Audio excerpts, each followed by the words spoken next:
Hi ಎಲ್ಲರಿಗೂ ನಮಸ್ಕಾರ. ನೀವು ವೀಕ್ಷಿಸ್ತಾ ಇದ್ದೀರಾ ಸಂಜೆವಾಣಿ ನ್ಯೂಸ್. ಇವತ್ತಿನ ಬಿಗ್ ಬಾಸ್ ಅಪ್ಡೇಟ್ ಏನು ಅಂತ ಈ ಒಂದು ವಿಡಿಯೋದಲ್ಲಿ ತಿಳಿಸ್ತಾ ಹೋಗ್ತೀನಿ. ಕಂಪ್ಲೀಟ್ ಆಗಿ ಈ ಒಂದು ವಿಡಿಯೋವನ್ನ ವೀಕ್ಷಿಸಿ.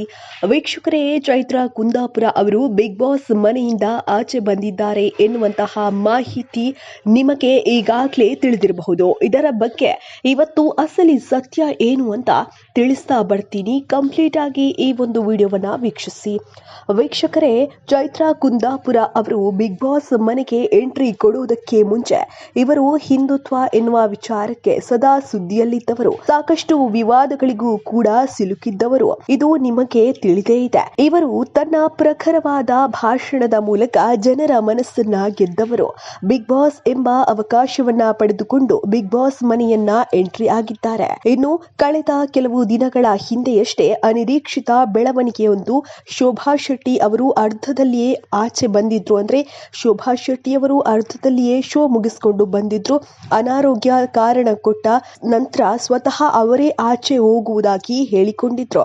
ನಂತರ ಮನೆಯಿಂದ ಆಚೆ ಬಂದ್ರು. ಇದಕ್ಕೆ ಬಿಗ್ ಬಾಸ್ ಅನುಮತಿ ಕೊಟ್ಟಿದ್ದು. ಈಗಾಗಲೇ ಶೋಭಾ ಅವರು ಮನೆಯಿಂದ ಆಚೆ ಬಂದಿದ್ದಾರೆ. ಇನ್ನು ವಿವಾದಗಳಿಂದಲೇ ಸುದ್ದಿಯಾಗಿರುವಂತಹ ಚೈತ್ರಾ ಕುಂದಾಪುರ ಅವರು ಉದ್ಯಮಿಯೊಬ್ಬರಿಗೆ ಬಿಜೆಪಿ ಟಿಕೆಟ್ ನೀಡುತ್ತೇನೆ ಎಂದು ವಂಚನೆಯನ್ನ ಮಾಡಿದ್ರು ಎನ್ನುವಂತಹ ಒಂದು ಆರೋಪ ಕೂಡ ಈ ಹಿಂದೆ ಕೇಳಿ ಬಂದಿತ್ತು. ಸೊ ಹೀಗಾಗಿ ಈ ಒಂದು ಆರೋಪವನ್ನ ಅವರು ಎದುರಿಸ್ತಾ ಇದ್ರು.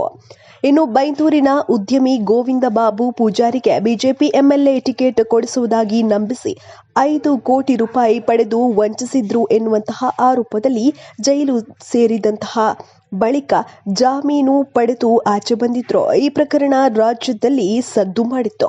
ಇತ್ತೀಚೆಗೆ ವಿಚಾರಣೆಗೆ ಹಾಜರಾಗಬೇಕು ಎನ್ನುವಂತಹ ವಾರೆಂಟ್ ಕೂಡ ಇವರಿಗೆ ಬಂದಿತ್ತು. ಈ ಕಾರಣದಿಂದ ಚೈತ್ರಾ ಅವರು ಬಿಗ್ ಬಾಸ್ ಮನೆಯಿಂದ ಚೈತ್ರಾ ಕುಂದಾಪುರ ಅವರು ನೇರವಾಗಿ ಕೋರ್ಟ್ ವಿಚಾರಣೆಗೆ ಹಾಜರಾಗಿದ್ದಾರೆ. ಸದ್ಯ ವಿಚಾರಣೆಯನ್ನ ಕೋರ್ಟ್ ಜನವರಿ 13ಕ್ಕೆ ಮುಂದೂಡಿದೆ. ಇನ್ನು ಚೈತ್ರಾ ಅವರು ವಿಚಾರಣೆಯ ವೇಳೆ ಯಾರೊಂದಿಗೂ ಕೂಡ ಮಾತನಾಡಿಲ್ಲ ಎನ್ನಲಾಗಿದ್ದು, ಅಲ್ಲಿಂದ ಅವರು ನೇರವಾಗಿ ಬಿಗ್ ಬಾಸ್ ಮನೆಗೆ ವಾಪಸ್ ಹೋಗಿದ್ದಾರೆ ಎನ್ನುವಂತಹ ಮಾಹಿತಿ ಕೂಡ ಲಭ್ಯವಾಗಿರುವಂತದ್ದು. ಇದರ ಬಗ್ಗೆ ನಿಮ್ಮ ಅನಿಸಿಕೆ ಅಭಿಪ್ರಾಯಗಳನ್ನು ಕಮೆಂಟ್ ಮೂಲಕ ತಿಳಿಸಬಹುದು. ಧನ್ಯವಾದಗಳು.